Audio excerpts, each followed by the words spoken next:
Le gala militaire à l'ambassade américaine de Paris ressemblait à une publicité de recrutement qui aurait pris vie. Des médailles étincelantes, des uniformes si impeccablement repassés qu'ils auraient pu vous couper, et des flûtes de champagne qui s'entrechoquaient sous d'imposants lustres en cristal. Je me déplaçais entre les tables, dans mon uniforme de traiteur noir et blanc, un plateau d'hors-d'œuvre en équilibre sur ma paume, me fondant dans le décor comme un meuble. C'était le but. Personne ne devait me voir autrement que comme une serveuse ce soir, et surtout pas ma sœur. Mais Émilie avait toujours eu un don pour me trouver dans une pièce, même quand je ne le voulais pas. Je l'ai repérée de l'autre côté du sol en marbre, debout avec 2 attachés militaires français, sa robe rouge captant la lumière comme si elle l'avait prévu. Elle a ri à quelque chose que l'un d'eux a dit. Puis, ses yeux se sont posés sur moi. Ce sourire qui était le sien, celui qui annonçait toujours des ennuis, s'est étalé sur son visage. Elle n'a pas attendu que je me rapproche. Elle a légèrement levé sa flûte de champagne et a dit, assez fort pour que tout le monde autour l'entende, eh bien, regarde-toi. Juste une serveuse, maintenant, hein? On dirait que l'Air Force n'avait finalement pas besoin de toi. L'un des attachés a eu un petit rire gêné. L'autre a fait semblant d'étudier l'œuvre d'art sur le mur. Émilie a pris une lente gorgée de champagne, sans jamais rompre le contact visuel. J'ai gardé un visage neutre. J'avais eu 3 ans pour perfectionner cette compétence. J'ai posé le plateau devant elle et j'ai dit, canapé? L'attaché français en a pris un sans me regarder. Émilie n'a rien pris. Elle a simplement continué de sourire, comme si elle avait déjà gagné une dispute invisible. Je suis passé à autre chose avant qu'elle ne puisse lancer une autre pique. Mon pouls était stable. C'était le travail. Continuer à bouger. Continuer à observer. Cette soirée ne la concernait pas. Pas entièrement. Il y avait des cibles plus importantes dans la salle. Partout où je regardais, il y avait des galons et des rubans, des généraux américains, des colonels français, des sous-traitants de la défense, des politiciens. Si l'on voulait prendre un instantané du gratin de l'OTAN, c'était ici. Et au beau milieu de tout cela se trouvait Philippe Vaughan, l'homme que je suivais depuis des mois. Il serrait la main d'un dirigeant du secteur technologique que j'avais reconnu d'une conférence sur la cybersécurité des années auparavant. Je n'ai pas ralenti, mais mes yeux se sont fixés sur la petite boîte cadeau que Vaughan glissait dans la poche de la veste de l'homme. Je me suis faufilé entre les serveurs qui portaient des plateaux de vin, notant où les agents de sécurité de l'ambassade étaient postés. Leurs yeux étaient sur les invités, mais pas sur ceux que j'observais. Ce n'était pas grave. Ce soir, je ne comptais pas sur eux. Un groupe d'officiers américains près du bar a éclaté de rire à propos d'une histoire, me bloquant la vue un instant. Quand ils se sont écartés, j'ai aperçu le général Marcus Delaney, le général 4 étoiles en charge du commandement européen des États-Unis, tenant salon avec une poignée de diplomates de haut rang. Le genre d'homme que l'on ne croise pas par hasard, sauf si l'on a une raison. J'en avais une. J'ai continué à bouger, me laissant porter par le rythme de la salle. L'orchestre jouait un jazz doux, le genre de musique que les gens ne remarquent que lorsqu'elle s'arrête. L'odeur de l'agneau rôti et du pain frais flottait depuis la cuisine. Quelque part près de l'entrée, l'ambassadeur de France prononçait un bref discours dans les 2 langues, mais personne dans cette partie de la salle n'écoutait. Émilie est réapparue à mes côtés sans prévenir. Elle avait aussi un don pour ça. « Est-ce qu'il te laisse au moins manger les restes ?» demanda-t-elle, sa voix dégoulinant d'une fausse douceur. Je lui ai adressé le genre de demi-sourire poli qu'on ferait à un inconnu dans un bus. « Passe une bonne soirée, Émilie. » Elle a penché la tête, m'étudiant comme si elle essayait de comprendre pourquoi je ne réagissais pas comme elle l'attendait. « Ne me dis pas que tu es encore amère à propos du passé. Tu devrais vraiment passer à autre chose. C'est embarrassant. » Si seulement elle savait à quel point j'étais passé à autre chose. Je me suis éloigné avant qu'elle ne puisse insister davantage. Mon oreillette a crépité doucement, 2 mots d'une voix que je connaissais bien, le colis bouge. Je n'ai pas accusé réception à voix haute, j'ai simplement modifié mon itinéraire vers le fond de la salle de bal. Vaughan se dirigeait dans cette direction, se faufilant dans la foule avec le même dirigeant technologique à ses trousses. En passant devant l'une des hautes fenêtres donnant sur la cour de l'ambassade, mon reflet avait exactement l'apparence qu'il devait avoir, anonyme, oubliable. C'est ce qui faisait que ça marchait. Personne ne cherchait Catherine Lell, ancien officier du contre-espionnage de l'Air Force. Il regardait à travers elle. Le groupe du général s'est déplacé vers le centre de la pièce, plus près du chemin de Vaughan. Le timing, ici, était crucial. Un mauvais mouvement trop tôt, et je ferais tout capoter. Trop tard, et ce que je savais n'aurait plus d'importance. J'ai aperçu Émilie de nouveau de l'autre côté de la salle. Elle riait encore, mais cette fois, cela semblait forcé, ses yeux se tournant vers moi juste une seconde. Peut-être se demandait-elle pourquoi j'étais là. Peut-être qu'elle s'en doutait déjà. Peu importait. Ce soir, il ne s'agissait pas de la faire douter. Il s'agissait de faire en sorte que les bonnes personnes voient exactement ce qu'elles avaient manqué auparavant. Et ce moment se rapprochait à chaque pas de Vaughn. J'ai ajusté le plateau dans mes mains, balayant la pièce du regard une dernière fois. Delaney parlait toujours, ignorant à quel point la soirée allait bientôt changer. Vaughn comblait l'écart, la petite boîte toujours cachée dans la poche intérieure de sa veste. Je me suis mis en position, mes doigts se resserrant légèrement sur le plateau alors que je me dirigeais vers la porte latérale, mon corps agissant par instinct. Le tintement des verres et le faible bourdonnement des conversations se sont estompés dans ma tête, remplacés par le souvenir constant d'une autre pièce, 3 ans plus tôt, où tous les regards étaient rivés sur moi. À l'époque, je ne portais pas un uniforme de traiteur. J'étais en uniforme bleu de l'Air Force impeccablement repassé, les rubans alignés selon le règlement, des chaussures si bien cirées qu'elles reflétaient les lumières du plafond. J'avais été convoqué à un examen à huis clos au quartier général du commandement de la cyberdéfense de l'USAF. La pièce sentait légèrement le café brûlé et l'air recyclé. Le colonel Mason était assis au bout de la longue table, le genre d'homme qui pouvait annoncer une bonne nouvelle ou ruiner votre vie sans changer d'expression. À sa droite, un panel d'officiers de l'OSI et du JAG. À sa gauche, 2 personnes du bureau de liaison de l'OTAN. Chacun d'eux avait un dossier devant lui. Et sur la couverture de chacun de ces dossiers, mon nom était imprimé. Capitaine Lell, commença Mason. Vous êtes ici concernant une faille de sécurité impliquant des données radar classifiées relevant de votre habilitation. J'ai gardé une voix égale. Monsieur, j'ai identifié cette faille. Je l'ai signalée. Ce n'est pas ce que nos preuves indiquent. Il a tapoté le dossier devant lui. Ils ont présenté un dossier bien ficelé, des journaux d'accès montrant mes identifiants, des eurodatages qui correspondaient parfaitement aux fichiers volés, et une trace IP qui correspondait, comme par hasard, à mon terminal de travail. À chaque contre-argument que je présentais, ils avaient une réponse. Chaque preuve qui, je le pensais, pourrait m'aider, avait déjà été rejetée comme non concluante. J'ai demandé du temps pour mener ma propre enquête. Ils ont dit non. J'ai demandé une analyse forensique indépendante. Ils ont dit qu'elle avait déjà été faite. La rapidité de leur réponse m'a indiqué qu'ils avaient pris leur décision avant même que j'entre. À un moment, j'ai jeté un coup d'œil vers la fenêtre d'observation. Émilie était là, en civil, parlant à voix basse à quelqu'un que je ne connaissais pas. Elle ne m'a pas regardé. La réunion a duré moins d'1 heure. Le verdict était définitif, démobilisé avec les honneurs, toutes les habilitations révoquées, interdiction d'accéder à tout système classifié. Ils ne m'ont pas accusé de trahison ouvertement, mais l'insinuation flottait dans l'air comme une mauvaise odeur. Quand ce fut terminé, je suis sorti en portant une boîte en carton avec mes effets personnels, une photo de famille, des challenge coins, une tasse à café avec le logo de l'unité. Émilie était dans le couloir, appuyée contre le mur comme si elle attendait un ascenseur. Tu devrais simplement l'accepter, dit-elle à voix basse.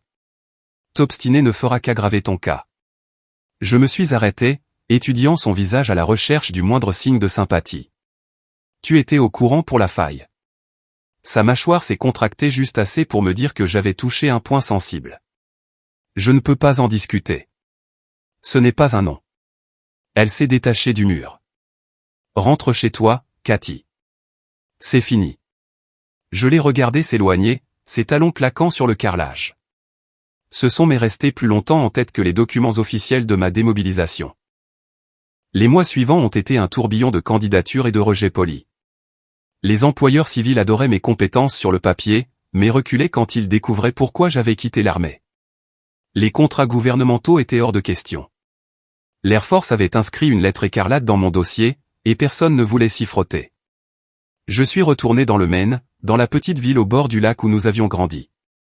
J'ai repris une petite boutique poussiéreuse, réparant des ordinateurs portables et des écrans de téléphone fissurés. Les clients m'appelaient Madame Lell, ou Kate s'ils se souvenaient de mon nom de l'école. Plus personne ne m'appelait capitaine. Certains soirs, je m'asseyais sur le porche avec une bière, regardant l'eau, me demandant si j'avais tout inventé, si ma carrière avait vraiment existé, ou si c'était juste une histoire que je me racontais pour me sentir moins inutile. Mais chaque fois que je pensais à la faille, aux détails que seul moi pouvais connaître, j'en revenais à la même conclusion. Quelqu'un m'avait piégé, et Emily avait été assez proche pour savoir qui. Je n'avais pas de preuves. Pas encore. Mais je me suis accroché à la seule chose que l'Air Force ne m'avait pas prise, la capacité de me taire et d'attendre la bonne occasion. Un après-midi pluvieux, environ 6 mois après ma démobilisation, un colis est arrivé à la boutique sans adresse de retour. À l'intérieur, il y avait une simple clé USB, non marquée à l'exception d'un seul mot gravé dans le plastique, Oracle, mon ancien indicatif. Les fichiers qu'elle contenait étaient cryptés, de qualité militaire. Quiconque l'avait envoyée savait que je pourrais finir par la déchiffrer. Mais il y avait autre chose dans l'enveloppe, une note pliée, avec une écriture que j'ai reconnue instantanément. Celle de mon père. Cathy. Ceci est pour quand tu seras prête. Fais confiance au timing. J'ai fixé les mots jusqu'à ce que la pluie les rende flous. Papa était mort depuis 2 ans. Cela signifiait que ce qui se trouvait sur cette clé m'était destiné bien avant la faille, peut-être même avant que je sache qu'il y en avait une. Ce soir-là, j'ai fermé la boutique plus tôt et j'ai commencé à travailler sur le cryptage. Il n'a pas cédé en 1 heure. Il n'a pas cédé en 1 semaine. Mais le simple fait qu'il soit là me disait quelque chose d'important. Je ne m'étais pas trompé en pensant avoir été piégé. Et si mon père m'avait laissé quelque chose d'aussi sensible, cela signifiait qu'il y avait encore un moyen de rétablir la vérité. J'ai inséré la clé USB dans l'ordinateur portable sécurisé que je gardais sous le comptoir, celui qu'aucun client ne voyait jamais. Le cryptage résistait comme un coffre-fort, couche après couche, exactement comme mon père l'aurait fait. Il avait servi 30 ans dans le renseignement de l'Air Force et n'avait jamais fait confiance à une serrure avec une seule clé. À minuit, je n'avais retiré que la première couche. C'était un répertoire avec des noms de fichiers étranges. Rien qui n'ait de sens pour l'instant. Mais la vraie surprise n'était pas numérique. 2 semaines plus tard, après qu'une tempête ait traversé la région et coupé l'électricité pour la moitié de la ville, je suis monté au grenier de l'ancienne maison familiale pour vérifier s'il y avait des fuites. C'est là que j'ai remarqué une lame de parquet lâche sous le coffre du coin. J'étais monté des centaines de fois dans ce grenier et ne l'avais jamais vue. La lame s'est soulevée facilement, révélant une petite poignée en métal. J'ai tiré. Un coffre-fort couvert de poussière se trouvait dans l'espace sombre, juste assez grand pour contenir quelques classeurs et peut-être un pistolet. La serrure à combinaison avait une sensation familière, le même modèle que mon père utilisait dans son bureau. J'ai essayé le code que j'avais mémorisé enfant, celui qui, disait-il, ouvrait les choses importantes. Le cadran a cliqué, et la porte s'est ouverte. À l'intérieur, il y avait 3 choses, un disque dur externe, un journal relié en cuir, et un morceau de papier plié avec mon nom, écrit de sa main. La note était courte. Cathy, si tu lis ceci, c'est que la tempête est venue pour toi. Ce disque contient ce que je ne pouvais pas dire, et le journal te dira pourquoi. Certaines personnes en qui tu as confiance ne sont pas ce qu'elles semblent être. Fais profil bas jusqu'à ce que tu aies tout. Je me suis assise en tailleur sur le sol du grenier, mes jeans se couvrant de poussière, et j'ai ouvert le journal. L'entrée commençait il y a 5 ans, avant ma démobilisation, quand papa était en poste en Europe. Au début, c'était banal, note de formation, mise à jour de projet. Mais quelques pages plus loin, le ton a changé. Il avait suivi un trafic de données inhabituelles sur les systèmes radars de l'OTAN, des pings provenant d'endroits où ils n'auraient pas dû être, à des moments où aucun exercice n'était prévu. Il soupçonnait qu'un initié transmettait des spécifications techniques à un tiers. Plus il creusait, plus il mentionnait un facilitateur au sein du corps diplomatique américain. Il n'a jamais écrit le nom, seulement des initiales, LI. J'ai fixé ces lettres jusqu'à ce qu'elles deviennent floues. Les entrées suivantes documentaient des réunions, de petits détails, des dates et des lieux, Bruxelles, Washington, Ramstein. Il avait consigné chaque anomalie, chaque appel non retourné, chaque demande d'information bloquée. Puis, vint une entrée datée de quelques semaines seulement avant sa mort dans un accident d'entraînement, la faille est plus proche qu'il ne le pense. Si quelque chose m'arrive, Cathy saura à qui faire confiance. Le disque dur externe était une autre forteresse de cryptage. Je n'allais pas le déchiffrer dans un grenier avec une lampe de poche, alors j'ai tout ramené à ma boutique, en fermant la porte à clé derrière moi. travailler sur les 2 disques est devenu ma routine nocturne. Pendant la journée, je réparais les tablettes cassées des gens et nettoyais les logiciels malveillants. La nuit, je grignotais la sécurité que mon père avait laissée. Il l'avait conçue pour que les fichiers ne s'ouvrent qu'en séquence. Déchiffré en 1, obtenez un indice pour le suivant. C'était un travail lent, mais les pièces commençaient à former une image, des emails interceptés, des journaux système, des bribes d'audio. Un soir, j'ai déverrouillé un fichier audio intitulé simplement un briefing set. La voix de mon père a empli la pièce, stable et calme. La fuite principale passe par le réseau de Vaughan. Il travaille avec quelqu'un au département d'État pour étouffer l'enquête. Cette personne a accès au protocole de liaison de l'OTAN et est prête à faire obstruction aux enquêtes de l'OSI. Si Cathy entend un jour ceci, sache que tu avais raison. Ce n'était pas une preuve irréfutable, mais c'était très proche. Le nom de Vaughan figurait sur toutes les listes de suspects internes bien avant que je sois accusé. Et maintenant, j'avais mon père le disant à voix haute, des mois avant que je sois traîné dans cette salle d'examen. La clé USB arrivée par la poste semblait correspondre à la structure de fichier du disque dur, les 2 moitiés du même message. Quiconque l'avait envoyé savait que j'aurais finalement les 2. Cela soulevait des questions auxquelles je ne pouvais pas encore répondre. Qui d'autre savait que mon père était sur la piste de Vaughan? Pourquoi m'envoyer la première moitié seulement après ma démobilisation? Et pourquoi risquer d'envoyer quoi que ce soit par la poste? La dernière page du journal n'était pas une entrée. C'était une photo imprimée, pliée en 2. Elle montrait mon père à un dîner officiel, en smoking, une barrette de médailles sur la poitrine, serrant la main d'un homme dont j'ai immédiatement reconnu le visage, le général Marcus Delaney. Debout juste derrière eux, partiellement tourné, se trouvait Émilie. J'ai posé la photo sur le bureau et je me suis adossé à ma chaise. Le courant était revenu depuis des heures, mais l'air dans la boutique sentait encore légèrement la pluie. Quelque part, là dehors, les mêmes personnes qui avaient mis fin à ma carrière opéraient toujours intouchables. Du moins, c'est ce qu'elles pensaient. J'ai fermé la boutique tôt ce soir-là, en baissant les stores avant d'allumer l'ordinateur portable sécurisé. La photo de mon père, de Delaney et d'Émilie était posée contre le mur, me fixant comme si elle attendait une explication. Je n'en avais pas encore, mais je savais qui pourrait m'aider à en trouver une. J'ai ouvert un client de chat crypté et j'ai cherché un contact que je n'avais pas utilisé depuis des années, Tom René. La dernière fois que nous avions parlé, il était à l'autre bout du monde, jusqu'au cou dans les ennuis avec les mauvaises personnes, et j'avais usé de mes faveurs pour l'en sortir. À l'époque, c'était un testeur d'intrusion de génie, devenu hacker mercenaire. Maintenant, à en juger par sa photo de profil générique et ses statuts morts, il faisait profil bas. Le message que j'ai envoyé était simple, j'ai besoin de tes yeux. Enjeux élevés. Entre vieux amis seulement. 2 heures plus tard, la réponse est arrivée. Une seule ligne, tu as toute mon attention, Oracle. Nous avons organisé un appel en utilisant un relais de masquage vocal. Quand il a répondu, son ton était désinvolte, mais j'ai pu entendre le changement dans sa respiration lorsque j'ai mentionné le nom de Vaughan. Ouais, je l'ai vu dans quelques ensembles de données, a dit Tom. Il est prudent. Il ne fait rien lui-même. Toujours avec 2 intermédiaires. Pourquoi tu vas titiller cet ours? Parce qu'il m'a pris quelque chose, à moi et à mon père. Cela l'a fait taire. Alors, envoie-moi ce que tu as. Tout. J'ai hésité. Ça ne sort pas d'ici. S'il te plaît. Tu m'as sauvé la vie à Kaboul. Je ne vais pas te vendre pour quelques dollars. J'ai téléchargé des copies cryptées des segments du disque et du fichier audio de mon père. Pendant qu'il commençait à les analyser, j'ai fouillé dans mes propres archives hors ligne email, anciens dossiers de l'OSI que j'avais dupliqués avant de perdre mon habilitation. Il y avait une lacune dans les archives du mois précédant ma démobilisation, comme si quelqu'un avait effacé chaque mention interne de Vaughan. 3 jours plus tard, Tom a rappelé. Ça ne va pas te plaire.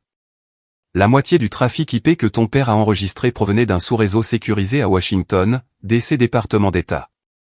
Les identifiants appartenaient à quelqu'un avec une couverture diplomatique et une habilitation OTAN. Je n'ai pas eu à dire le nom. Il l'a dit pour moi. L'aile. Avant que je puisse répondre, une autre voix est entrée en scène. Bobby Hargrove, mon ancien collègue de l'OSI. Il traînait sur le même forum crypté où Tom et moi nous étions croisés. Bobby était resté dans l'armée, mais pas dans les canaux officiels. J'ai quelque chose qui va t'intéresser, a dit Bobby. Vaughn sera à Paris dans 2 semaines pour un gala conjoint franco-américain à l'ambassade. On dit qu'il doit livrer un colis petit, de grande valeur. Je ne peux pas m'approcher, mais toi, tu pourrais. Pourquoi moi? Parce que tu te fonds dans la masse. Et parce qu'Emily sera là. Si tu veux la coincer, c'est l'endroit idéal. Je me suis adossé à ma chaise. L'idée de me retrouver dans la même pièce qu'Emily me faisait serrer la mâchoire, mais l'opportunité était trop parfaite pour l'ignorer. Bobby a exposé ce qu'il savait. Vaughn utilisait le gala comme un point de rencontre et de passage. Le destinataire était probablement lié à la même faille des radars de l'OTAN. La sécurité de l'ambassade serait stricte, mais concentrée sur la protection des invités, pas sur leur surveillance. Ce n'est pas grand-chose sur quoi travailler, ai-je dit. C'est vrai. Mais si tu peux confirmer la remise, Delaney n'aura d'autre choix que d'agir. Il cherche une raison de s'en prendre à Vaughn depuis des années. Tom est intervenu. Je peux te bricoler quelques jouets, un micro dans un bouton de manchette, une caméra dans la poignée d'un plateau de service, un émetteur de signal pour quand tu auras besoin d'une diversion. J'ai considéré la logistique. J'aurais besoin d'une couverture, d'une raison d'être dans la pièce. Bobby a ri. Ce qui est drôle avec les événements d'ambassade, c'est qu'ils ont toujours besoin de personnel supplémentaire. Je peux mettre ton nom sur une liste de personnel temporaire pour le service traiteur. Tu seras invisible. Invisible, ça me va, ai-je dit. Ce soir-là, j'ai débarrassé l'établi de ma boutique et j'ai commencé à préparer ce dont j'aurais besoin. Rien de trop exotique, juste des outils qui n'éveilleraient pas les soupçons si quelqu'un me fouillait. J'ai emballé un enregistreur ultra mince, un stylo caméra à fibre optique et une paire d'oreillettes avec des micros à conduction osseuse. Tom a promis de livrer le reste dans une boîte aux lettres mortes avant que je m'envole. Je revenais sans cesse à cette photo sur mon bureau. Mon père souriait ce soir-là avec Delaney, pensant probablement qu'il avait trouvé quelqu'un à l'intérieur qui pourrait l'aider.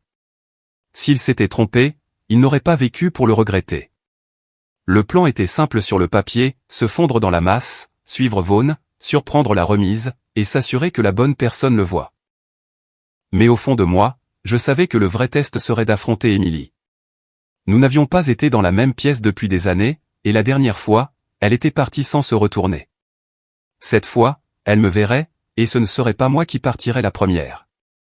J'ai repoussé mon café et j'ai ouvert le plan de l'ambassade sur mon ordinateur portable, celui que Bobby m'avait discrètement glissé via un point de dépôt sécurisé.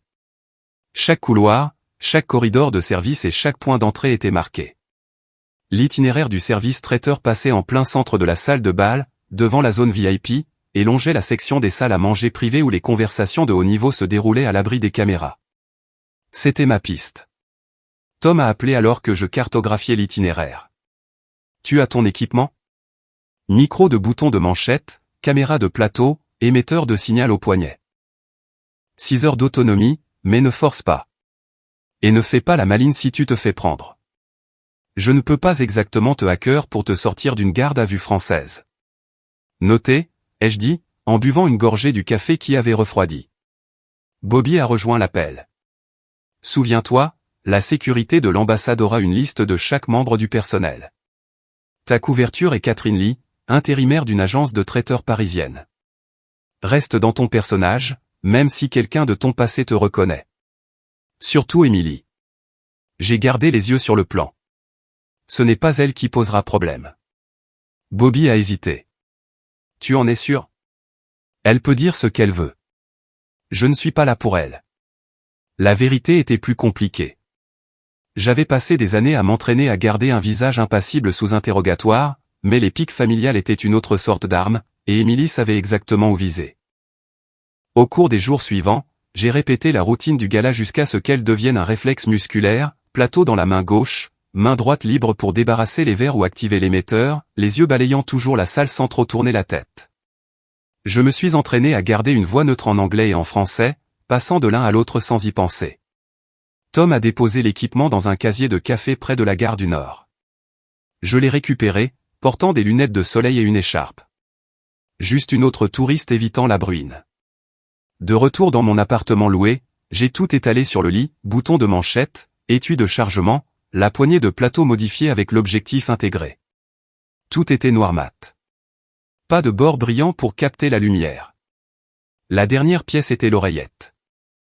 La conduction osseuse signifiait qu'aucun fil visible ne rentrait dans mon oreille, et personne à côté de moi ne l'entendrait à moins d'être assez proche pour m'embrasser. La voix de Tom est passée pendant le test. Test de son. Raconte-moi un secret. Une fois, j'ai remplacé le sucre dans le café d'Émilie par du sel, ai-je dit. Tom a ri. Ruse et sabotage. L'énergie classique des frères et sœurs militaires. 2 nuits avant le gala, Bobby m'a envoyé un court dossier sur les acteurs clés. Vaughn, évidemment. 2 sous-traitants de la défense français qui figuraient sur les listes de surveillance de l'OTAN depuis des années. Un consultant technologique civil aux poches suspectement profondes. Et Emily, répertoriée comme agent de liaison principal des États-Unis sur la liste officielle des invités. Elle est en Europe depuis 1 an, a dit Bobby. Réunion, négociation, la danse diplomatique habituelle. Aucun lien confirmé avec Vaughn, mais les notes de ton père n'étaient pas exactement aléatoires. J'ai fait défiler les photos. Émilie a une table de conférence avec des ministres français. Émilie serrant la main de représentants de l'industrie de la défense. Émilie a une réception de l'OTAN, à quelques mètres seulement de Vaughn. Si quelqu'un d'autre avait vu le schéma, il n'avait pas agi. Peut-être qu'il ne le voulait pas. Le matin du gala, je me suis habillé avec l'uniforme noir et blanc du personnel de restauration. Pas de bijoux, les cheveux attachés, pas de parfum. J'ai passé mes mains sur chaque poche et chaque couture pour m'assurer que rien ne semblait déplacé. Le micro du bouton de manchette était assez subtil pour passer pour une partie de l'uniforme. La caméra du plateau a donné une image claire sur le flux de Tom. Tu as 6 heures, du premier invité au dernier toast, a dit Tom au téléphone alors que j'enfilais ma veste. Souviens-toi, tu n'es pas là pour recueillir des preuves. Tu es là pour que la bonne personne le voie se produire. J'ai fermé l'appartement à clé et je suis sorti dans l'air frais de Paris. L'ambassade se dressait devant moi. Les drapeaux claquaient au vent. Des agents de sécurité vérifiaient les accréditations à l'entrée. À l'intérieur, l'équipe de restauration déplaçait déjà des plateaux de la cuisine vers les tables de service. Je me suis mis en rang sans attirer l'attention. Un des serveurs français m'a tendu une pile de flûtes et a dit quelque chose en français rapide. J'ai répondu sans hésitation, mon accent parfait après des années de pratique. Il a hoché la tête et est retourné polir l'argenterie. La salle de bal était encore plus ornée que dans mes souvenirs de service. Parquet poli, arrangements floraux imposants, des lustres qui semblaient dégoulinés de lumière. Dans quelques heures, cette pièce serait remplie de gens qui se croyaient intouchables. La voix de Bobby est venue doucement à travers l'oreillette. Vaughn vient d'arriver. Entrez. Il a un petit paquet dans la main gauche, maintenant dans sa veste. Et vas-y, j'ai pris un plateau de champagne et j'ai commencé mon circuit dans la salle. Chaque pas me rapprochait du moment que j'avais planifié depuis que le journal de mon père était tombé entre mes mains. Je me suis faufilé dans la foule avec le rythme régulier de quelqu'un qui sert des boissons depuis des années, mes yeux bougeant plus que ma tête. Vaughn était facile à repérer, ses cheveux poivre et sel, son costume coûteux, et ce demi-sourire suffisant qui donnait envie de le lui effacer du visage. Il se dirigeait vers un groupe d'officiers français près du mur ouest. Un civil attendait à la quarantaine, les cheveux gominés, des lunettes à monture sombre. Il avait l'air du genre de type qui vendrait sa propre mère si le prix était juste. La voix de Bobby a fredonné dans mon oreille. C'est Duval, sous-traitant de la défense. Il est sur toutes nos listes de surveillance. J'ai gardé un rythme régulier, offrant du champagne aux invités sans m'attarder. Vaughn a serré la main de Duval, son bras gauche glissant juste un peu entre eux. Quand ils se sont séparés, la veste de Duval était différente. Il avait empoché quelque chose. La caméra du plateau a tout filmé. J'ai changé d'angle, m'assurant que le micro du bouton de manchette captait leur bref échange en français. Ce n'était pas grand-chose. Duval a dit « C'est arrivé », et Vaughn a répondu « Parfait ». J'ai ajusté mon itinéraire pour pouvoir passer plus près d'eux, captant le visage de Vaughn de profil.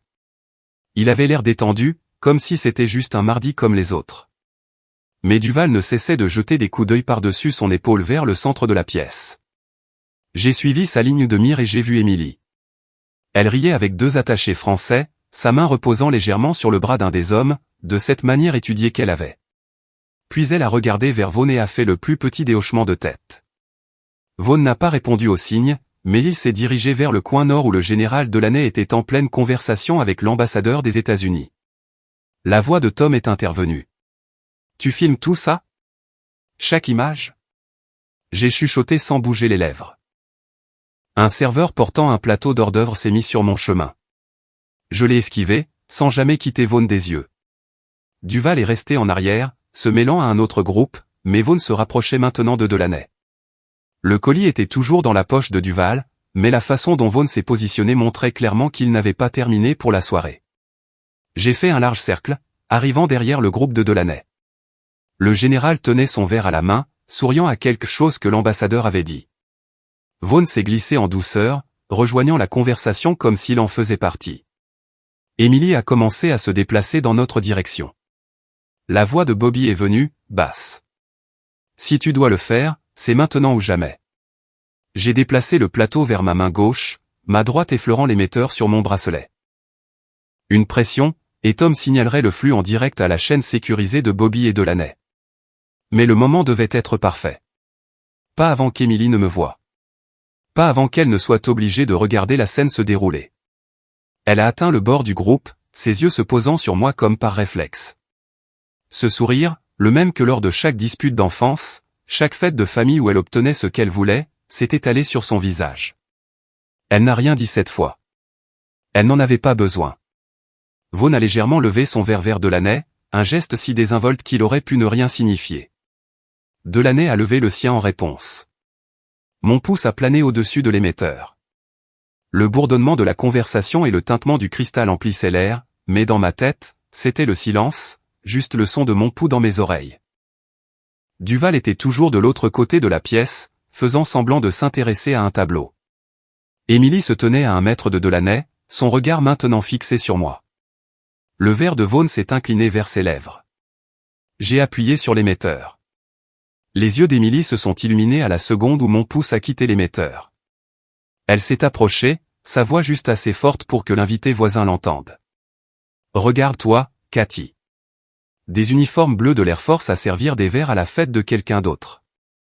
On dirait que l'ambition n'était pas ton fort, après tout. L'attaché français à côté d'elle a eu un sourire narquois poli, appréciant clairement la pique sans en connaître l'histoire. Vaughn ne l'a pas regardé. Son verre était toujours à mi-chemin de ses lèvres. Celui de Delaney à quelques centimètres d'un toast. J'ai gardé ma prise sur le plateau, stable. « Souhaitez-vous une autre coupe, madame ?» Mon ton était plat. Professionnel, le genre de voix qui ne lui donnait aucune prise. Émilie a penché la tête, ce petit mouvement lent de prédateur qu'elle faisait quand elle était sur le point de remuer le couteau dans la plaie. « Oh, je pense que tu en as assez fait pour une nuit. À moins, bien sûr, que tu n'espères un pourboire. » Delaney s'est légèrement tourné au son de sa voix, son regard m'effleurant pour la première fois. Je n'ai pas rompu le contact visuel avec Émilie. Ma main libre a ajusté le plateau juste assez pour que la caméra reste pointée exactement là où il le fallait. La voix de Bobby est passée par l'oreillette, basse et calme. Le flux est en direct. Le canal de Delaney est ouvert. Quoi qu'il arrive, il le voit. Émilie a dû voir quelque chose dans mes yeux, quelque chose qu'elle ne pouvait pas lire, car son sourire a vacillé une demi-seconde. Elle s'est rapidement reprise, sirotant son champagne. « Tu ne parles toujours pas ? C'est bon. Je suis sûr que quelqu'un ici finira par te reconnaître, Lel. » Ces mots étaient à peine sortis que Vaughn a changé de position, se plaçant directement dans le champ de vision de Delaney.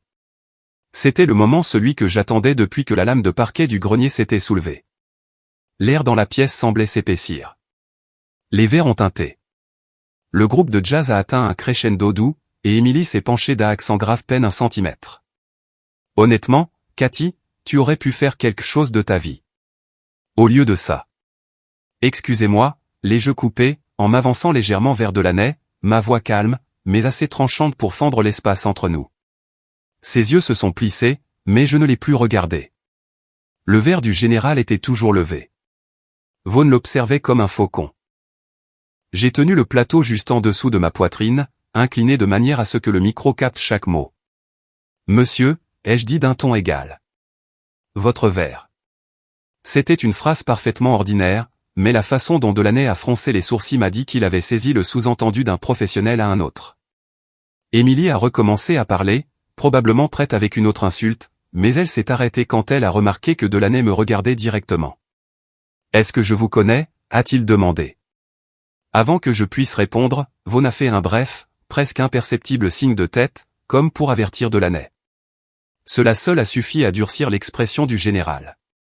Émilie a regardé entre nous, confuse maintenant. Elle n'aimait pas ne pas être en contrôle d'une conversation. J'ai changé de position pour que mon corps bloque la vue de Vaughn sur ma main droite, l'émetteur du bracelet toujours chaud contre ma peau. Mon pouls était stable, ma respiration lente. Le verre de Delaney flottait en l'air. Je me suis penché juste assez pour que mes mots soient privés. Je me suis légèrement incliné vers Delaney, le plateau en équilibre facile dans ma main gauche, et j'ai laissé les mots sortir de ma bouche en un murmure constant. Ne buvez pas. Delaney s'est figé au milieu de son toast, ses yeux se plissant comme s'il rejouait la phrase dans sa tête. Puis son regard s'est verrouillé sur le mien. Plus perçant maintenant, traversant les années depuis la dernière fois que j'avais porté un uniforme. Oracle, a-t-il dit à voix basse, le nom presque perdu dans le bourdonnement ambiant de la salle de bal. La tête d'Émilie s'est tournée brusquement vers lui. Qu'est-ce que vous venez de? Il ne lui a pas répondu. Il a baissé son verre et l'a posé sur la table, le mouvement subtil suffisant pour envoyer un signal sans un seul mot. Sa main a effleuré le revers de sa veste à 2 reprises, un mouvement que seul quelqu'un d'entraîné reconnaîtrait. Vaughn l'a remarqué, son sourire s'est crispé, mais il n'a pas perdu contenance. Il a reculé d'un demi-pas, cherchant Duval du regard. J'ai ajusté le plateau pour que la caméra capte la retraite subtile de Vaughn, l'angle alimentant directement Bobby. La voix de Delaney était basse mais claire. Le colis est-il toujours en jeu? Oui, monsieur. Poche intérieure gauche. Duval, ai-je répondu, les mots à peine audibles. Émilie a fait un pas vers moi, sa voix adoptant ce ton contrôlé de diplomate en public. Cathy, qu'est-ce que tu fais? Tu te mets dans l'embarras. Le choix de ces mots m'a presque fait rire. Me mettre dans l'embarras. Elle pensait toujours que c'était une querelle de sœurs insignifiantes. Vaughn a fait un mouvement vers la sortie latérale. Delaney n'a pas bougé, mais le changement dans sa posture disait tout. Son attention est restée sur moi. Reste prêt. Ne sors pas de ta couverture. La voix de Tom a crépité dans mon oreille, urgente maintenant. Le flux de sécurité a été piraté pendant 30 secondes. C'est tout ce que je peux tenir. Si tu dois tout faire sauter, c'est maintenant. J'ai laissé le plateau s'incliner très légèrement, mon pouce appuyant à nouveau sur l'émetteur. Cette fois, ce n'était pas juste un signal. C'était l'impulsion qui envoyait le flux en direct à plusieurs destinataires sécurisés en temps réel, le visage de Vaughn, la poche de Duval, la proximité d'Émilie, tout était capturé. La main d'Émilie s'est refermée sur mon poignet. Cathy, je te le dis, arrête ça tout de suite. La voix de Delaney était calme mais portait du poids. Mademoiselle Lelle, reculez. Elle a cligné des yeux, décontenancée par l'autorité de son ton. Général, elle est. Reculez. Sa prise s'est desserrée. J'ai fait un pas net en avant, la sortant de ma vision périphérique. Vaughn était à 2 pas de la porte maintenant, Duval se faufilant à travers la foule opposée. La main de Delaney est allée à son oreillette. Verrouillez les sorties. Maintenant. En moins de 3 secondes, 2 officiers de la police militaire en civil se sont déplacés pour bloquer la sortie principale tandis qu'un autre se rapprochait de la porte latérale. Le changement dans la pièce était subtil mais indubitable, comme un courant qui change de direction. Les conversations ont bégayé, les têtes se sont tournées. Les yeux de Vaughn ont balayé les sorties. Et pour la première fois cette nuit, j'ai vu une fissure dans son calme. Émilie se tenait figée entre moi et Delaney, regardant la scène se dérouler sans comprendre comment nous en étions arrivés là. Général, ai-je dit doucement. Vous avez la chaîne. Il a fait le plus petit des hochements de tête, ses yeux ne quittant jamais Vaughn. Le plateau dans ma main m'a soudainement semblé plus léger. Le poids dans mon bras a complètement disparu lorsque Delaney m'a pris le plateau, le posant sur la table la plus proche sans détourner le regard de Vaughn. Sa voix était stable, assez tranchante pour percer la musique. Sergent, emmenez-le. 2 policiers militaires se sont déplacés rapidement, leurs vestes déboutonnées maintenant, leurs armes juste assez visibles pour que les gens s'écartent comme de l'eau. Vaughn s'est retourné, les mains à moitié levées, affichant une expression calme qu'il avait probablement répétée devant le miroir. Général, c'est un malentendu. Fouillez-le, a ordonné Delaney. Un policier a visé la veste. Vaughn s'est tendu, son épaule droite s'abaissant.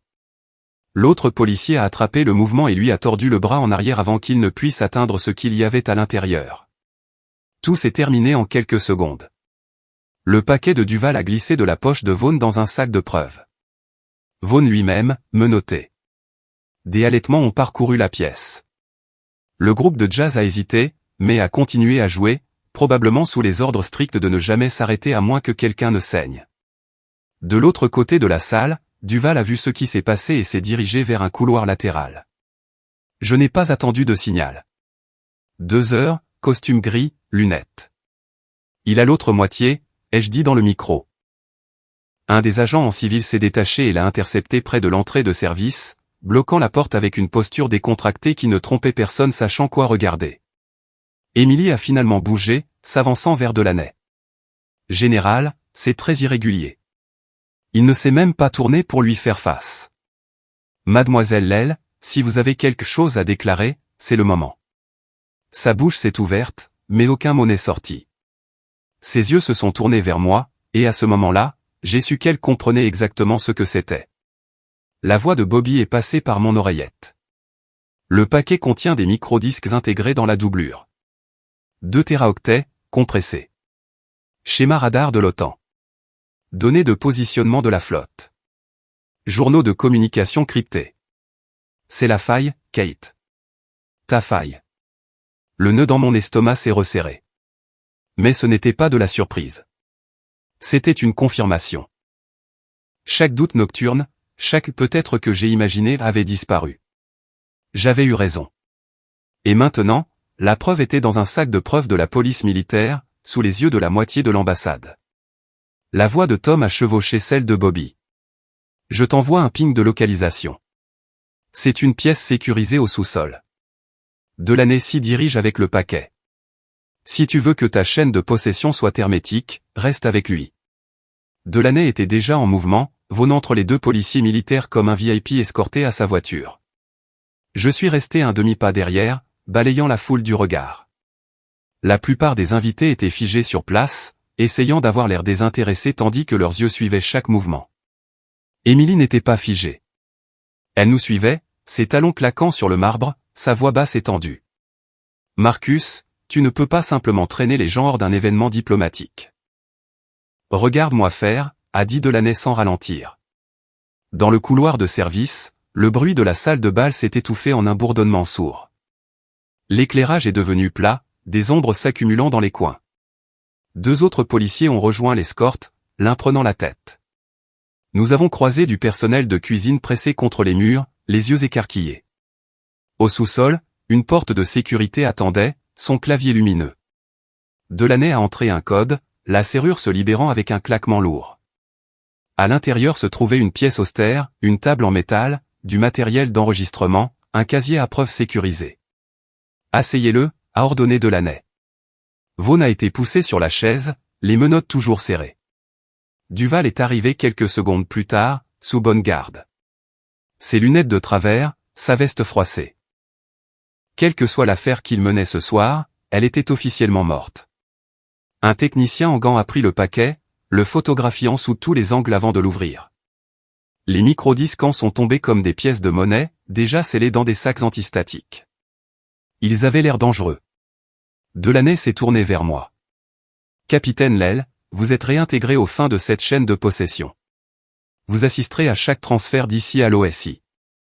Les mots ont atterri comme un coup net après un long combat. Il n'offrait pas une faveur. Il restaurait une autorité dont j'avais été dépouillé il y a 3 ans. Oui, monsieur, ai-je dit. Émilie se tenait dans l'embrasure de la porte, les bras fermement croisés. Tu penses que ça l'a blanchi? Tu n'as aucune idée de ce dans quoi tu t'embarques. Delaney l'a regardé comme seul un général de carrière le pouvait mesurant, sans ciller. Au contraire, mademoiselle Lel. Je crois que je vois enfin l'ensemble de l'échiquier. Sa mâchoire s'est contractée, mais elle n'a pas bougé. Vaughn a gardé la bouche fermée, les yeux fixés sur la table devant lui. Le technicien a scellé les disques dans une mallette et les a enregistrés. Delaney a signé le formulaire, puis me l'a glissé. Mon nom est allé sous le sien, le stylo glissant doucement sur le papier. Pour la première fois depuis des années, ma signature ne ressemblait pas à une formalité. Elle ressemblait à une frappe. Delaney a glissé le formulaire de chaîne de possession signé dans le dossier de preuve, puis s'est adossé à la table en métal. « Capitaine, je veux l'entendre de votre bouche. Du début à la fin. » J'ai pris une profonde inspiration, du genre que l'on prend avant une longue course, et j'ai tout déballé. La faille que j'avais suivie, les schémas de données qui pointaient vers Vaughn, l'arrêt brutal de mon enquête, et la salle de réunion de l'OSI où l'on m'avait laissé tomber. Je n'ai rien édulcoré, et je n'ai pas omis l'implication d'Émilie dans le blocage de mon accès aux journaux de liaison de l'OTAN. Émilie n'a pas interrompu jusqu'à ce que je mentionne le journal de mon père. « Tu ne peux pas sérieusement te fier à ces gribouillages comme preuve, dit-elle, s'avançant davantage dans la pièce. Il était à la retraite, hors du coup, il chassait des fantômes. Le regard de Delaney n'a pas quitté le mien. Qu'y a-t-il sur ce disque ? J'ai sorti de mon sac les 2 disques cryptés et je les ai posés sur la table, celui du grenier et celui qui m'avait été envoyé par la poste. Mon père les a rassemblés avant sa mort. Je les déchiffre depuis des mois. La moitié des fichiers correspond au microdisque que vous venez de retirer de Vaughn. Le reste sont des communications internes reliant son réseau à quelqu'un au sein du département d'État. Les bras d'Émilie se sont croisés plus fermement. Circonstanciel. La voix de Bobby a crépité depuis la communication sécurisée sur la table. Pas circonstanciel. Je viens de faire une comparaison de hachage. 37 fichiers sont identiques, octet pour octet, au disque que vous avez saisi ce soir. La source de l'aile les avait bien avant que Vaughn ne traverse l'Atlantique. Delaney a hoché la tête une fois. C'est suffisant pour justifier une réouverture formelle de l'enquête par l'OSI. Et avec la chaîne de possession que nous avons, personne n'enterrera celle-ci. Il s'est tourné vers le technicien. Faites-en des images et des miroirs. Des copies sécurisées pour mon bureau et le commandement de l'OSI. Le technicien s'est déplacé rapidement, enfilant des gants et transférant chaque disque dans un lecteur. Le bourdonnement de l'équipement a empli la pièce, régulier et bas. J'ai sorti le journal de mon père de mon sac et je l'ai ouvert à la photo de lui et de Delaney. Je l'ai fait glisser sur la table. Il vous faisait confiance. Il m'a laissé ça parce qu'il pensait que vous feriez ce qu'il fallait le moment venu. Delaney a étudié l'image, sa mâchoire se crispant. Votre père était l'un des meilleurs analystes avec qui j'ai jamais travaillé. S'il a dit qu'il y avait de la pourriture dans le système, j'aurais dû écouter plus tôt. La voix d'Émilie était plus froide maintenant. Marcus, pense à l'image. Si tu rends ça public, tu accuses une agent de liaison du département d'État en exercice d'obstruer une enquête de sécurité de l'OTAN. Ça va te retomber dessus. Delaney la regarda un long moment. Si tu t'inquiètes de l'image, tu n'es pas dans le bon métier. Les disques ont fini de se dupliquer et le technicien a remis à Delaney 2 copies cryptées. Il m'en a passé une. Gardez ça. Si quelqu'un essaie d'étouffer cette affaire à nouveau, vous la publiez. Ce n'était pas une suggestion. Bobby a de nouveau parlé par communication. L'OSI met déjà en place une équipe spéciale. Ils examinent tes anciens dossiers, Kate. On dirait que ton dossier va être réécrit. Les mots m'ont frappé plus fort que je ne l'aurais cru. Je m'étais dit pendant des années que je me fichais de récupérer mon grade ou mon habilitation. Mais entendre que mon nom serait enfin blanchi, cela a desserré quelque chose dans ma poitrine que je ne savais même pas que je retenais. Émilie s'est approchée de la table, sa voix tranchante.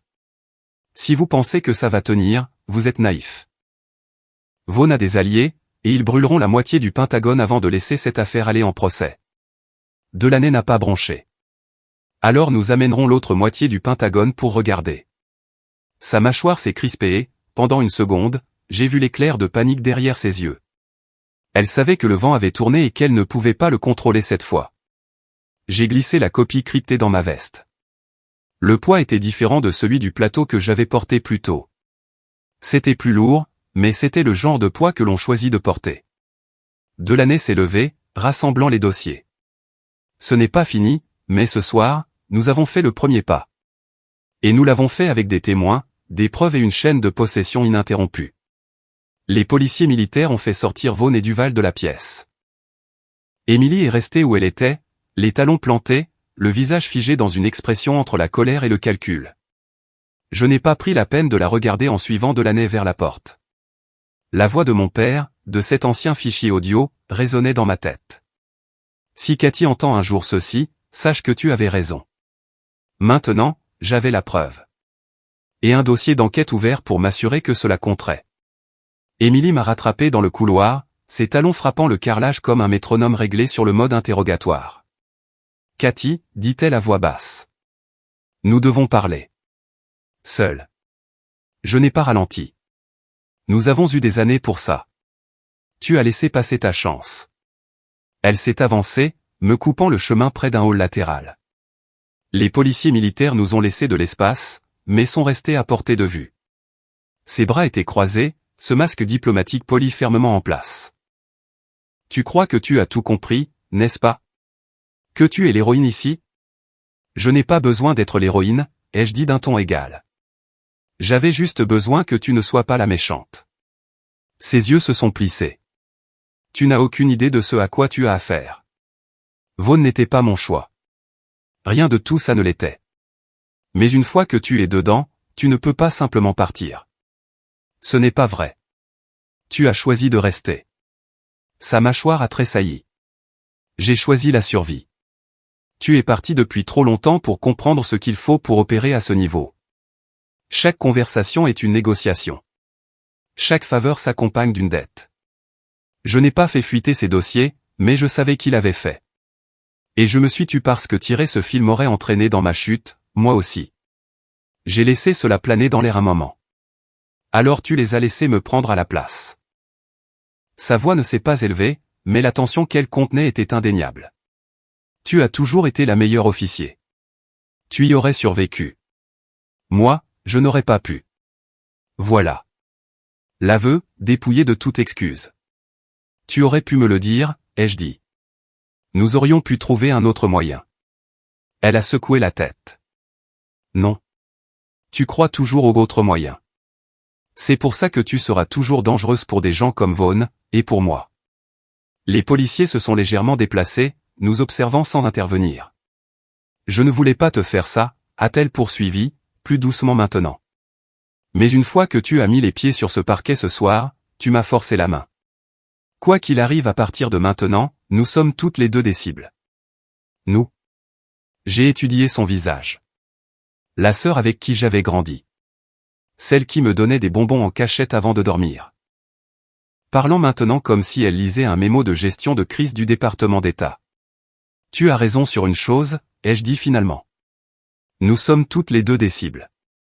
Mais tu as quelque chose que je n'ai pas, elle a haussé un sourcil. Et qu'est-ce que c'est? J'ai fait un pas de plus, ma voix assez basse pour qu'elle seule l'entende. Un choix. Tu en as fait un, et tu as fait le mauvais. Ses lèvres se sont pincées en une fine ligne. Pendant une seconde, j'ai cru qu'elle allait se déchaîner, mais elle a juste reculé, retrouvant son sang-froid parfait. Si tu penses que ça se termine avec quelques disques durs et la signature d'un général, tu n'es plus aussi intelligente qu'avant. Peut-être pas, ai-je dit. Mais je suis assez intelligente pour savoir que je ne suis plus seule. Ses yeux se sont tournés vers les policiers, puis vers le couloir derrière moi, où la voix de Delaney donnait des ordres. Elle savait que le filet s'était déjà refermé. Je suis passé devant elle sans un mot de plus, le son de ses talons me suivant sur quelques pas avant de s'arrêter complètement. Elle ne m'a pas appelé. Pour la première fois depuis le début de la soirée, l'air semblait plus léger, non pas parce que le combat était terminé, mais parce que je savais enfin de quel côté elle se tenait. Et ce n'était pas le mien. Delaney était déjà dans la suite de communication quand je suis entré. Une rangée de terminaux sécurisés brillait dans la pièce sombre.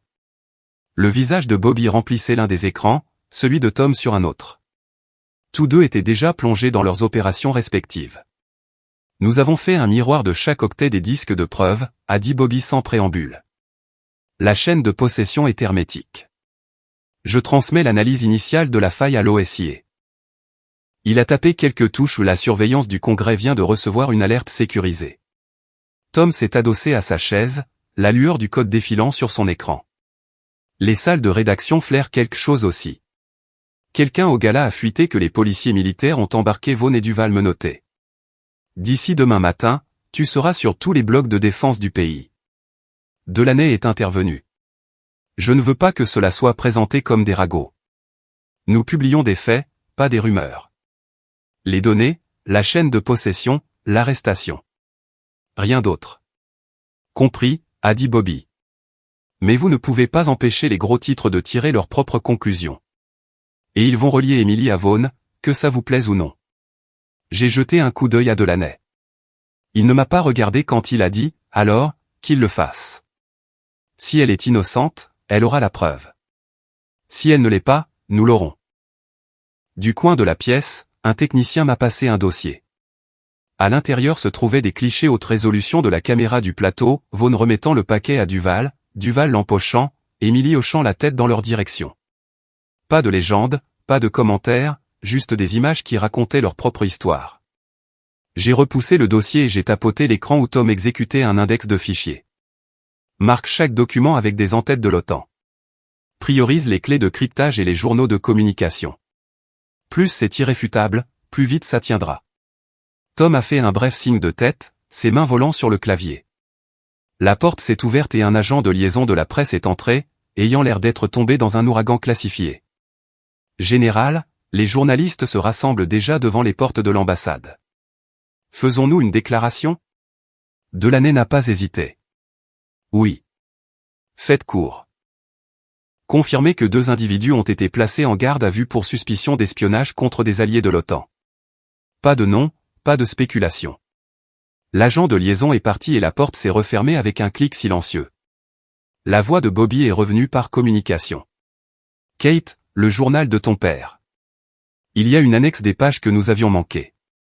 On dirait qu'il avait compilé une liste d'agents de liaison de la défense compromis. Département d'État, département de la défense, même des sous-traitants. Vaughn n'est qu'une pièce. J'ai senti mes mains se crisper en point. Et Emily? Une pause. Son nom n'y figure pas, mais 2 de ses plus proches contacts diplomatiques y sont. Delaney a croisé mon regard. Nous suivons les pistes. Toutes. À minuit, les premières alertes d'information sont tombées. La formulation était clinique, les autorités militaires américaines et françaises déjouent une opération d'espionnage présumée lors d'un gala à Paris. Mais le sous-entendu était évident, ce n'était pas juste une autre fuite. C'était le genre de faille qui redéfinit les carrières et fait s'effondrer les alliances. Tom s'est connecté à un flux en direct de l'une des principales chaînes. Le ton du présentateur était grave. Des sources nous disent que les individus détenus ce soir sont liés à une faille de données qui s'est produite il y a 3 ans et qui a entraîné le renvoi d'une officier de cyberdéfense décorée de l'US Air Force. Je n'ai pas eu besoin de demander comment ils avaient obtenu cette dernière information. L'histoire était sortie. Le visage d'Emily est apparu brièvement dans un clip, serrant la main d'un responsable de la défense français. La chaîne ne l'a pas nommé, mais elle n'en avait pas besoin. N'importe qui dans le circuit diplomatique saurait. Delaney s'est détourné de l'écran. Ça va chauffer pendant une semaine, peut-être plus. Mais quand ce sera fini, tu auras retrouvé ton nom. J'ai secoué la tête. Je ne veux pas seulement retrouver mon nom. Je veux que chaque nom que mon père a écrit dans ce journal soit enquêté. Fini les étouffements discrets. Il m'a jeté un regard qui disait qu'il comprenait. Alors nous agissons maintenant. Tous. La pièce bourdonnait à nouveau d'activité. Des fichiers se téléchargeant sur des serveurs sécurisés. Des lignes téléphoniques s'allumant avec des appels cryptés. Des textes imprimant des copies papier pour des coursiers classifiés. Chaque mouvement ressemblait à un élan, le genre qui ne pouvait être arrêté sans laisser d'empreinte. Quelque part dans l'ambassade, Emily était probablement déjà en train de rédiger sa déclaration de démission, soigneusement formulée pour la faire passer pour la victime. Peu importait. La vérité n'était plus à elle de la gérer. Elle était sortie, documentée, et impossible à faire rentrer. Au moment où la première vague de déclarations est devenue publique, l'ambassade fonctionnait à la caféine et à l'adrénaline. Chaque couloir bourdonnait d'un chaos contrôlé, des attachés de presse répondant aux appels, le personnel de sécurité doublant les patrouilles, et des équipes de renseignement recoupant les données saisies avec les opérations en cours de l'OTAN. Delaney m'a trouvé dans un couloir plus calme près de la salle des opérations. L'OSI veut que tu sois réintégré avec effet immédiat. Habilitation complète, arriéré de salaire, grade rétabli. Tu dirigerais l'unité conjointe de contre-espionnage cybernétique. Je n'ai pas répondu tout de suite. L'offre avait du poids, 3 ans de ma vie pouvaient être remis sur papier comme s'ils n'avaient jamais été effacés. Mais le papier n'était pas la même chose que la réalité. Monsieur, ai-je dit finalement, si j'accepte ça, je suis à nouveau lié à la chaîne de commandement. Et j'ai vu avec quelle facilité cette chaîne est utilisée pour étrangler la mauvaise personne. Il m'a étudié, s'attendant peut-être à une hésitation pour négocier. Vous êtes l'une des meilleures opératrices que j'ai vues. L'unité a besoin de vous. Je sais, ai-je dit. Et c'est exactement pourquoi je ne peux pas en faire partie. Pas maintenant. Je veux continuer ce travail, mais de manière officieuse. Pas de fuite, pas de politique. Je peux agir plus vite si je ne suis pas en uniforme. Ce n'était pas ce qu'il voulait entendre. Mais il a hoché la tête une fois, lentement. Vous aurez mon numéro. Si vous avez besoin de ressources, vous les obtiendrez. Faites juste attention à qui vous faites confiance. Je pense que j'ai appris cette leçon, ai-je dit avec un demi-sourire sec.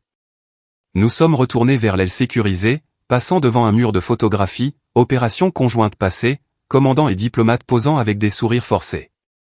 Le visage d'Émilie figurait sur plus d'une d'entre elles. La voix de Bobby est passée par mon oreillette. Les médias sont en pleine effervescence. Vaughn fait face à des accusations préliminaires. Duval passe un accord. Et ta sœur? Elle a annoncé qu'elle se retirait. Elle appelle ça un retrait stratégique pour le bien du département. Je me suis arrêté dans le couloir, laissant cela s'imprégner. Elle ne va pas disparaître. Elle va juste pivoter. Ouais, a dit Bobby. Mais pour l'instant, elle est hors jeu. J'ai signé les derniers documents de transfert pour les preuves, les rendant aux techniciens de service. Ma copie cryptée est restée dans ma veste. Je ne la quittais pas des yeux, pas même une seconde. Delaunay a tendu la main. Quel que soit l'uniforme que vous portez ou non, vous avez regagné mon respect. Je l'ai serré, ferme et stable. Et vous avez gagné le mien. Quand je suis sorti, la nuit parisienne était encore vivante. Les lampadaires brillaient, le bourdonnement du trafic tardif se mêlant au son lointain de la musique du gala au-dessus. On aurait presque dit une nuit normale en ville, si l'on ignorait les 2 fourgons blindés qui tournaient au ralenti sur le trottoir, et la surveillance discrète de gardes armés. J'ai resserré mon manteau et j'ai commencé à marcher. Pas de chauffeur, pas d'escorte. J'avais passé des années à être un fantôme dans ma propre vie. Ce soir, je bougeais enfin par mes propres moyens. Le disque crypté pressé contre mon flanc à chaque pas, un rappel que le combat n'était pas terminé, juste différent maintenant. Mon rôle avait changé. Ma détermination, non. On a frappé à la porte de ma chambre d'hôtel juste après le lever du soleil. Pas d'escorte de sécurité, pas de presse, juste un coursier en uniforme tenant un mince colis emballé dans du papier craft. Mademoiselle Lel? Livraison en main propre. Pièce d'identité requise. J'ai signé, le poids à peine plus lourd qu'un livre de poche. Une fois la porte fermée, je l'ai posé sur le bureau et j'ai décollé le papier.